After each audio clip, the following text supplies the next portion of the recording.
The email arrived 3 minutes before the Thanksgiving turkey was supposed to come out of the oven. I remember the time because I had just turned off the kitchen timer when my phone buzzed on the counter. I wiped my hands on a dish towel, annoyed.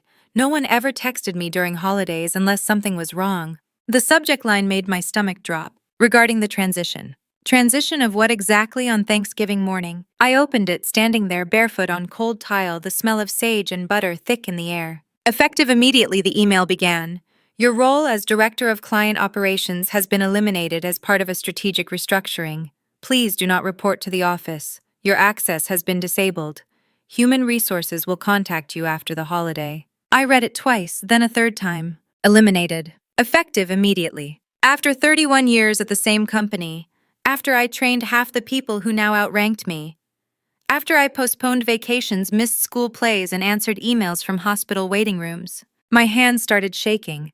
Not dramatically, just enough that I had to sit down at the kitchen table to keep from dropping my phone. The irony was sharp enough to taste. In 2 hours, my family would arrive, my son and his wife, my grandchildren, my sister. Everyone expecting the same reliable version of me. The calm one, the provider, the woman who always had everything handled. No one knew I'd been quietly iced out for months. The closed-door meetings, the sudden reassignment of my biggest accounts, the way my boss Daniel stopped making eye contact. No one knew I'd overheard my daughter-in-law whispering to my son last Christmas, "Once your mom retires, things will be easier." Retires. I was 61 years old, not dead. I stared at the email until my vision blurred. 31 years reduced to a paragraph sent by someone half my age who spelled my name wrong in the signature. I didn't cry. That came later. At that moment, all I felt was something colder and heavier settling in my chest. A familiar feeling, if I was honest. The feeling of being quietly replaced. I looked around my dining room. The table set perfectly. My grandmother's china. Linen napkins ironed the night before. Everything prepared for a family that lately seemed to see me more as infrastructure than a person. The doorbell rang. I stood up, smoothed my sweater, and put on the face I'd been wearing my whole life. The capable one. The invisible one. "Happy Thanksgiving, Mom," my son Mark said, kissing my cheek as he walked in. Behind him, my daughter-in-law, Claire, barely glanced at me. She went straight to the kitchen, inspecting the counters like a health inspector. "Smells good," she said, distracted. "Did you remember Mark doesn't eat dark meat anymore?" Of course I remembered. I remembered everything. Dinner was loud. The grandchildren argued over roles. My sister talked about her condo association drama. Mark checked his phone constantly. No one asked how work was going. Halfway through the meal, Claire cleared her throat. So she said brightly, "We wanted to talk about Christmas." I felt it before she even continued. That tightening behind my ribs, the instinct that comes from years of being the last to know. "We've decided," she said, glancing at Mark, "that this year we're going to host, at our place." Mark nodded quickly. "It'll be easier on you, Mom. Less stress." Easier. And Claire added, smiling tightly, "We'll probably start doing that going forward. You've done it for so long." There it was, the soft push toward the edge, wrapped in concern. I looked at my hands, at the faint scars from decades of cooking, cleaning, building a life around other people's comfort. "That sounds nice," I said, because that was what I always said. After dessert, while everyone watched football, I slipped into the hallway and checked my phone again. No new messages, no apology, no explanation.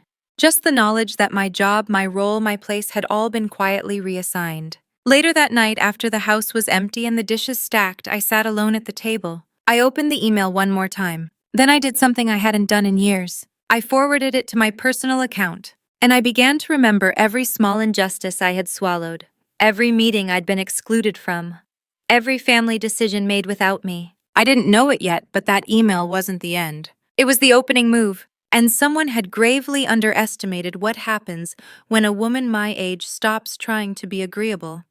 I went to the office the following Monday anyway. Not to work, just to see. I parked across the street, watching people file in with coffee cups and backpacks, laughing like nothing had changed. Like my 31 years had evaporated overnight. My badge wouldn't work, I already knew that. The email made that clear.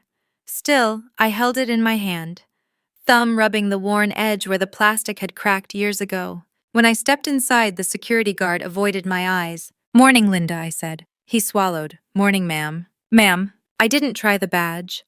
I didn't need the humiliation. I turned around and walked back out, the glass doors sealing shut behind me with a soft final click. In my car, I sat there longer than I care to admit. Hands on the steering wheel, breathing shallow. I wasn't just grieving a job, I was grieving an identity. I'd built my life on being needed, at work, at home, always useful, always dependable. And now in the span of 4 days, both places had gently nudged me aside. That afternoon, Human Resources finally called. A young woman named Brittany with a voice trained to sound sympathetic. She explained my severance. 12 months. Healthcare extension. A non-disclosure agreement slid into my inbox before she finished speaking. And of course she said we expect a smooth transition. Transition? I laughed. It startled her. You eliminated my role, I said. What exactly am I transitioning? Silence. We appreciate your contributions, she said finally. After the call, I did something else unexpected. I pulled out a file I hadn't opened in years. Inside were documents my late husband had insisted I keep. Stock certificates. Old partnership agreements. Notes scribbled in his careful handwriting. He'd co-founded the company with Daniel's father decades ago. Sold his shares quietly when he got sick. Left me with investments I never touched because I trusted the system. Because I believed loyalty mattered. I ran my fingers over the paper. Maybe it was time to stop believing that. That evening, Mark called. Hey, Mom, he said. Claire mentioned you seemed a little off on Thanksgiving. Off. I'm fine, I said. Well, he continued, hesitating. We were also wondering if you'd thought about downsizing. The house is a lot for one person. There it was again, the gentle erasure. I've thought about it, I said truthfully. Just not the way you mean. He laughed, relieved. Good, we just worry. After we hung up, I stood in the living room and looked around. At the walls I'd painted, the shelves I'd built, the home I'd anchored. They thought I was shrinking. They had no idea I was recalculating. That night I made 3 phone calls. One to a lawyer my husband once trusted, one to a former colleague who'd been fired under similar circumstances, and one to an accountant whose card had been sitting in my drawer for over a decade. I slept better than I had in months, because for the first time I wasn't trying to fix things. I was preparing to reveal them. And by the time Christmas arrived, everyone who thought I was finished would understand exactly how wrong they were.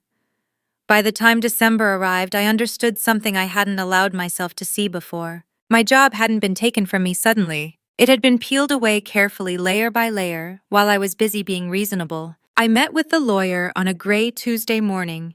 His name was Howard Blake, late 50s, careful eyes, the kind of man who listened more than he spoke. He spread my husband's old documents across his desk and let out a low whistle.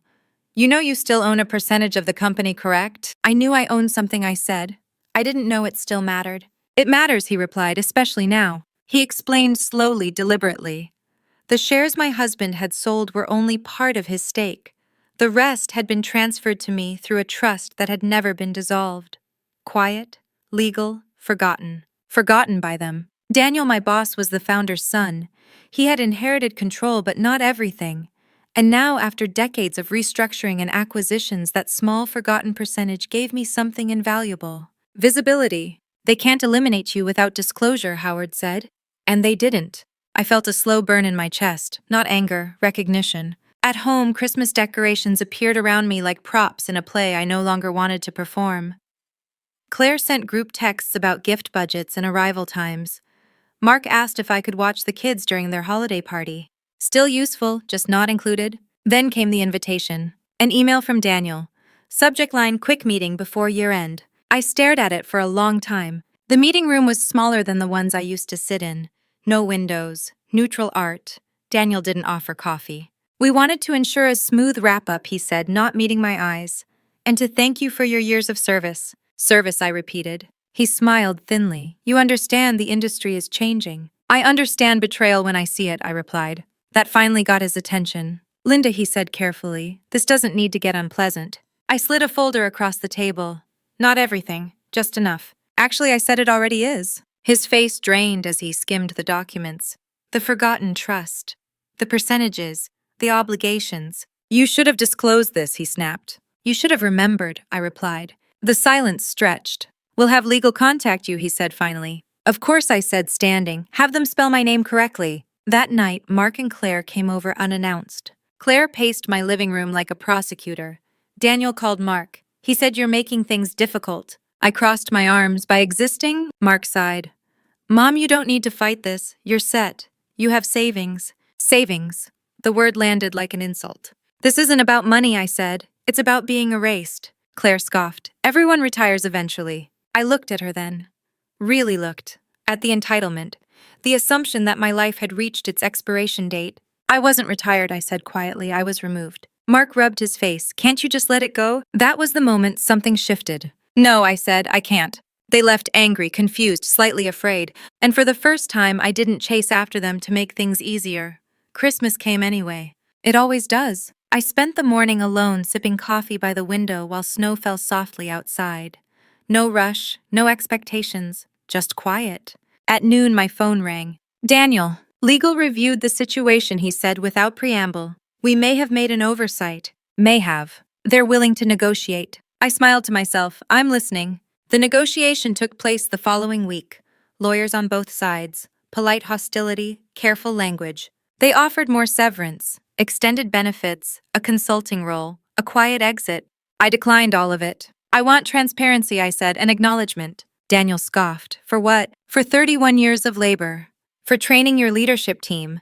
For building client systems still in use. And for attempting to remove me without disclosure. Silence. Howard leaned forward. My client also reserves the right to speak publicly. That changed the temperature. By the end of the meeting, the company agreed to a formal statement, my role, my contributions, the restructuring failure, and a financial settlement that reflected my ownership. They wanted me quiet. I wanted the truth on record. At home, the fallout spread. Claire stopped texting. Mark called, voice strained. This is embarrassing, Mom. People are talking. Good, I said. They should. You're burning bridges. I'm illuminating them, I replied. A week later, an article appeared in an industry newsletter. Small, precise, devastating. Veteran director excluded in restructuring oversight. Daniel didn't call again. Neither did Claire. What did come were messages from former coworkers. Women who had been sidelined. Men who admitted they'd seen it coming and said nothing. I wasn't alone. I'd just been first. On New Year's Eve, I stood in my kitchen with a glass of wine and watched the clock approach midnight. I thought about the years I'd spent shrinking myself to fit into spaces that never intended to hold me. At midnight, fireworks cracked in the distance. I raised my glass. To endings. To beginnings. And to the quiet, irreversible moment when I stopped asking for permission to matter. By January, the story no longer belonged only to me. That was the first thing I noticed. My phone started ringing with unfamiliar numbers. Former colleagues, industry acquaintances, women who spoke in lowered voices as if still afraid the walls might hear them. I heard what happened, they would say. Something similar happened to me. One woman cried, another laughed bitterly. A third admitted she had stayed silent for years because she needed the health insurance. I listened. I didn't interrupt. I didn't advise. I understood something important then. My removal hadn't been an anomaly. It had been a test case. And Daniel had failed it. Howard called mid-month. They're nervous, he said. Board members are asking questions they don't like. I smiled. Good. What Daniel hadn't accounted for was how fragile power becomes when light hits it. The settlement agreement forced internal audits. Those audits unearthed patterns, older employees reassigned, women quietly encouraged to retire, stock options diluted without clear disclosure. I wasn't the only oversight. At home, the tension thickened. Mark came by one afternoon without Claire. He sat on the edge of the couch like a guest instead of a son. Claire thinks you're enjoying this, he said. I studied his face, the defensiveness, the discomfort of watching his mother step out of the role he understood. Enjoying what I asked, watching people squirm. I nodded slowly. I'm enjoying not squirming anymore. He sighed. You're making things harder for everyone. For who, I asked. You or them? He didn't answer. Then he said something that finally snapped the last thread. Claire's parents think you're being selfish. There it was. After decades of sacrifice, I was selfish for wanting acknowledgement. Tell Claire's parents, I said calmly, that I funded your college, helped with your down payment, and hosted every holiday for 20 years. And I did it without once being asked if I was tired. Mark stood abruptly. You don't have to throw everything in our faces. I'm not, I replied. I'm refusing to let it be erased. He left without saying goodbye. That night, I opened my laptop and began writing. Not emails, not complaints. A record. Every incident, every meeting I'd been excluded from, every reassignment framed as an opportunity, Dates, names, details. I wasn't planning to publish it. I was reclaiming my memory. Halfway through, I realized my hands weren't shaking anymore. February brought the betrayal I hadn't anticipated. It came from Claire. She invited me to lunch, sudden and overly cheerful. A downtown restaurant she knew I liked. Neutral territory. She arrived early, already seated, phone face down like a warning. Mark didn't tell you, she began, but I wanted to clear the air. I nodded, I'm listening. She leaned forward, lowering her voice. Daniel reached out to my father. I felt the shift immediately. The air between us changed. And I asked. And he asked if we could help smooth things over, she continued. He said you were emotional, that this could all go away quietly. Emotional. Of course. And what did your father say? I asked. She hesitated. He thinks you should take the money and stop, for the family's sake. I smiled, slowly. Whose family? She flushed. Don't twist this. I'm not, I said. I'm clarifying. She took a breath. Look, if this escalates, it affects Mark's reputation. The kids. Future opportunities. There it was, the real concern. You want me silent, I said. She looked relieved. I want peace. I reached into my bag and pulled out a folded paper. Not my notes. Something else. Do you know what this is? I asked, sliding it across the table. She glanced down, frowning. What am I looking at? A draft, I said, of the internal report Daniel's board commissioned. Her eyes widened as she read. Names, patterns, legal language. This doesn't go away, I continued. With or without me. She swallowed. You didn't have to show me this. I wanted you to understand, I said. This isn't about revenge. It's about truth. She pushed the paper back like it burned. You're blowing up lives. No, I said quietly.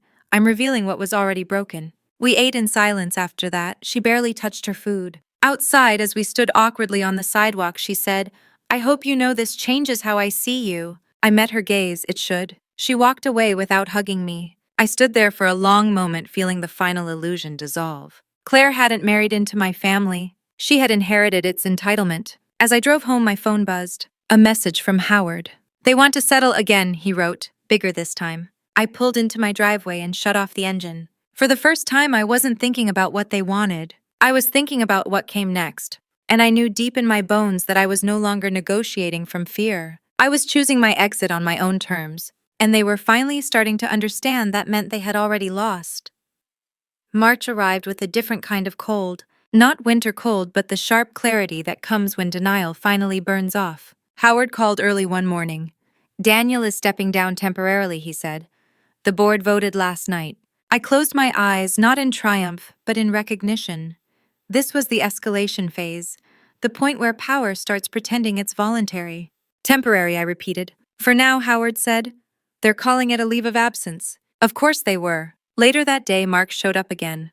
This time he didn't sit, he paced. You didn't tell me Daniel was under investigation, he said. I didn't know you wanted to know, I replied calmly. That affects my family, he snapped. So did losing my livelihood, I said. You didn't ask how that felt. He stopped pacing. This is bigger than you. No, I corrected. This is the first time it hasn't been smaller than me. He stared at me, jaw tight. Claire says you're enjoying the attention. That word again. Enjoying. I'm enduring it, I said. There's a difference. He shook his head. You could stop this. I stood, so could they, by telling the truth years ago. That night, an unexpected email arrived. From the board chair. Short, formal, careful. We would like to request your presence at a closed session. I read it twice. They didn't ask to negotiate. They asked to listen. The session took place in a conference room I hadn't set foot in for over a year. Same polished table, same city view, different energy. I wasn't there as an employee. I was there as evidence. They asked questions about meetings, about decisions, about who had known what and when. I answered everything. At one point, one of the older board members looked at me and said quietly, "Why didn't you speak up sooner?" I didn't hesitate. Because women my age are taught that silence is professionalism, I said, and loyalty is rewarded. No one argued. When I left, I didn't know what they would do next, but I knew they could never unhear me. That evening, Claire texted, "We need to talk." I didn't respond. For the first time in my life, I understood that access to me was no longer guaranteed. The fallout was public by April. Not sensational, just steady. Daniel's leave became permanent.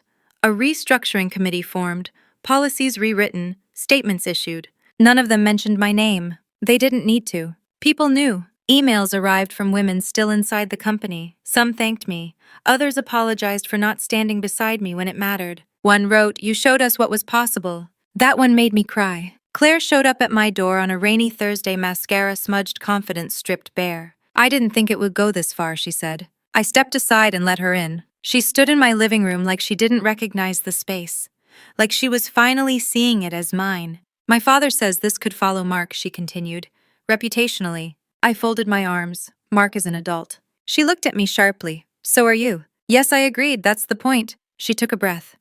I need to ask you something. I waited. If Daniel had apologized early, she said, would you have stopped? The question was honest, painfully so. Yes, I replied, before I understood the pattern. She nodded slowly. Then this isn't revenge. No, I said, it's exposure. She sank onto the couch. I don't know how to fix this. You don't, I said gently. You decide how to live with it. When she left, she hugged me awkwardly. Not forgiveness, not reconciliation, just acknowledgement. It was more than I'd expected. A week later, Howard called again. They're finalizing the settlement, he said, including a board-level acknowledgement of your contributions and their failure to protect your role. I sat down. And I asked? And they want you to sign a clause agreeing not to pursue further action. I smiled. I never planned to. The truth had already done the work. That night alone in my house, I poured a glass of wine and opened my laptop. I reread the record I'd been writing for months. Then I closed it. Some stories don't need publishing. They just need telling to the right people. And as I turned off the lights, I realized something profound. I was no longer reacting. I was deciding. And the next decision would not be about them at all. By May, the quiet had turned suspicious. Not peaceful quiet, strategic quiet, the kind that arrives right before something breaks. The company finalized the settlement exactly as Howard predicted. The board issued a carefully worded internal acknowledgement. My role, my contributions, their failure to protect institutional knowledge. No apology, but close enough to taste. The check arrived 2 days later, an amount that would have shocked the version of me from 6 months earlier. I deposited it without ceremony. Money was never the point, it was leverage, proof, insurance. What unsettled me was what happened next. Mark stopped calling entirely. Not the strained calls, not the half apologies, nothing. Then my sister mentioned something casually over lunch. I ran into Mark and Claire at the country club. They said you're moving. Is that true? I nearly dropped my fork. Moving where? She frowned. They didn't say. Just that you were downsizing, starting fresh. The words echoed. Starting fresh. They were telling my story again, without me. That afternoon I drove past Mark's house. I told myself it was coincidence, curiosity, anything but what it really was. In the driveway sat a moving truck. I parked down the street, heart pounding, and watched as boxes were carried out. Claire directing traffic, Mark lifting, focused, efficient. They were leaving, without a word. I felt something sharp rise in my chest. Not abandonment, something older. Replacement. I drove home and called Howard. Can they do that, I asked? Just disappear? He paused. Legally, of course. But Linda, this feels intentional. That evening my phone buzzed. A text from Mark. We're relocating for an opportunity. Didn't want to worry you. We'll be in touch. Didn't want to worry you. After everything, that was what he chose. I sat in my living room long after dark lights off the house around me suddenly too quiet. I replayed years of my life through a new lens. How often decisions had been made near me, not with me. How easily people assumed I would adapt. The next morning a letter arrived, handwritten. From Daniel. I stared at the envelope for a long time before opening it. He wrote about accountability, about consequences, about therapy. He apologized without asking forgiveness. He acknowledged the systems he benefited from. At the end, one sentence stood out. I was told you were harmless. I laughed, out loud. That was the lie that cost them everything. I folded the letter and placed it beside another document I hadn't touched yet. My updated will. Howard had encouraged it, not out of spite, out of prudence. I had rewritten it carefully.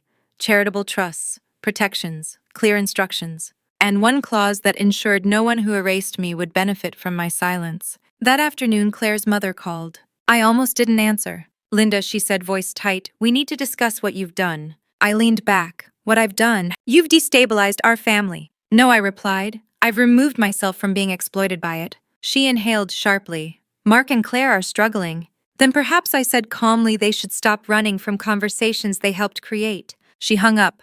I didn't feel victorious. I felt resolved. Because somewhere between losing my job and watching my son move away without saying goodbye, I had crossed a line I could never uncross. I was done chasing relevance, and whatever came next would be on my terms alone. The call came from the judge's clerk on a Thursday morning. At first, I thought it was a mistake. Ms. Whitman, the woman said, we're calling to notify you that a petition has been filed naming you as an interested party. A petition for what, I asked. She hesitated. Regarding guardianship provisions. The words landed slowly. Guardianship of whom, I asked. There was a pause. Your grandchildren. My legs went weak. I sat down hard in the kitchen chair. She explained carefully. Claire had filed paperwork in their new state. Temporary relocation. Custodial planning. Emergency provisions. My name was included, not as guardian, as someone to be formally excluded. My hands shook as I thanked her and hung up. They were building a life where I was legally irrelevant. I called Howard immediately. They're preemptively cutting you out, he said after reviewing the documents. Not because you're dangerous, because you're unpredictable to them now. Unpredictable. The word felt like a strange compliment. What do we do, I asked. That depends, he said. Do you want access or autonomy? I didn't answer right away. That night I walked through my house slowly, touching walls, photos, objects that carried decades of meaning. I realized something with startling clarity. I didn't want legal ties that required me to beg for inclusion. I wanted freedom that couldn't be revoked. The next day I sent one email. To Mark. Short, direct. I've been notified of the petition. I will not contest it. I wish you peace. He replied an hour later. That's it. I stared at the screen. Yes, I typed. That's it? The silence that followed was different. Not strategic, not manipulative. Final. I met Howard the following week and finalized everything. The will, the trusts, the contingencies. At the end of the meeting, he looked at me thoughtfully. Most people your age are afraid of losing family. I lost the version of family that required my erasure, I said. What remains is choice. On my way home, I stopped by the office building one last time. Not to go in, just to stand across the street and look up.